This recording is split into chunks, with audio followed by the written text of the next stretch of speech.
Thank you, Mr Smith. I now call Kenneth Gibson to be followed by Malcolm Chisholm.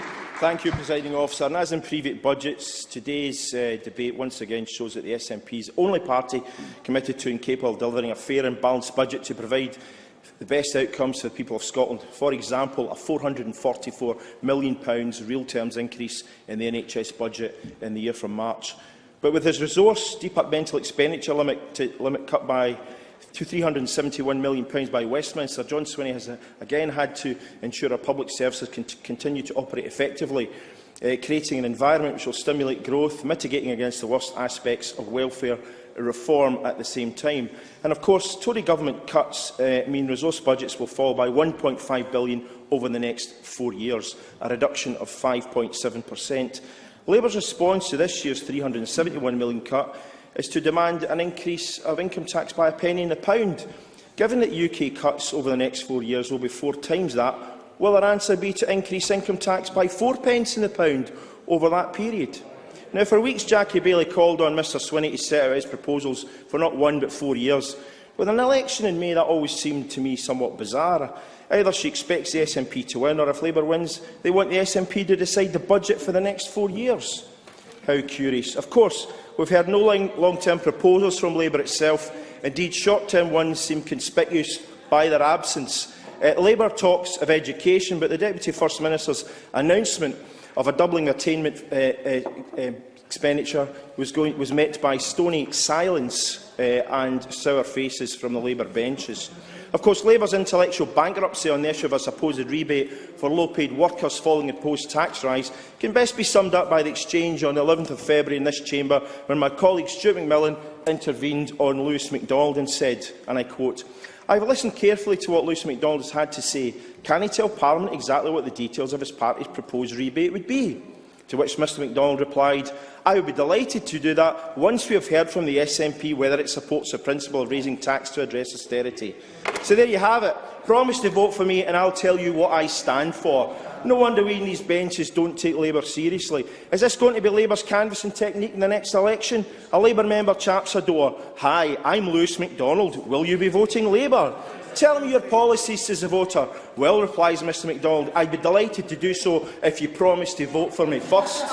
Farcical or what? Is there any possibility at all, that we will now be giving details of how Labour's rebate will be delivered? When will the scheme be in place? How much will it cost and who will pay for it? When can those to whom it applies expect to receive their £100? To whom should they apply? And what happens if their income changes over the year? Mr Rowley. Alec Rowley. We know that there's going to be around £500 million cut to public services in Scotland. Are you saying that there is no alternative to that? Is that what you're saying?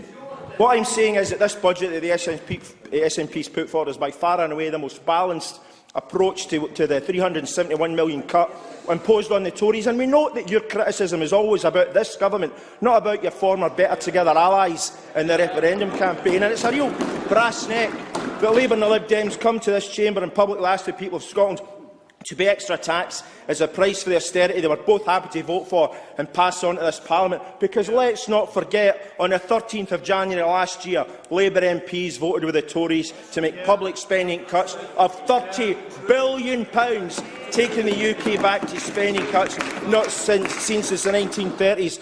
And I recall when Jackie Baillie was election agent for Wendy Alexander some years ago, backing Wendy when she called for year-on-year 3% cuts to local government funding, something the Scottish Government opposed. Now, on top of that, until they realised the way the wind was blowing, Labour were happy to side with the Tories in calling for the Scottish Government to accept the Treasury's fiscal framework agreement, which have then seen our budget cut by £7 billion. Held up to scrutiny, Labour tax plans have totally disintegrated and, apart from being unworkable, were hurt low earners.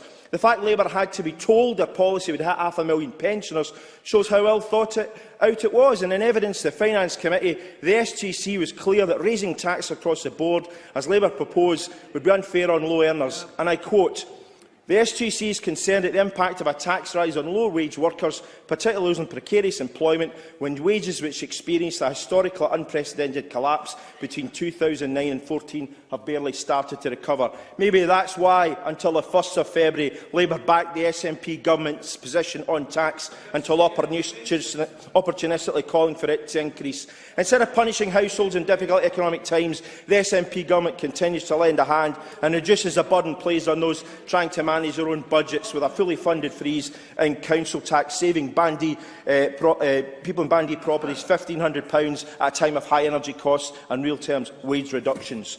Presiding Officer, in his opening speech, I thought Mr Fraser would have taken this opportunity to apologise on behalf of the Tory party for backing an initial block grant adjustment settlement proposed by the Treasury that would have cost Scotland £7 billion over a decade, impacting on jobs, services, taxation and growth.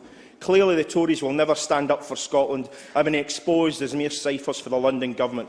How much would the impact on Scotland have had to be before the Tories in this chamber acted in Scotland's national interest? 10 billion? 15 billion? When the Tory stance on this issue sinks in, Ruth Davidson and Motley Crue will have no chance of supplanting even a bumbling and inept Labour as official opposition in this Parliament. Please, Mr Gibson. In the face of financial incompetence and absence of vision by the opposition, I support today's budget. Thank you, Mr Gibson. Malcolm Chisholm, to be followed by Michael Ross.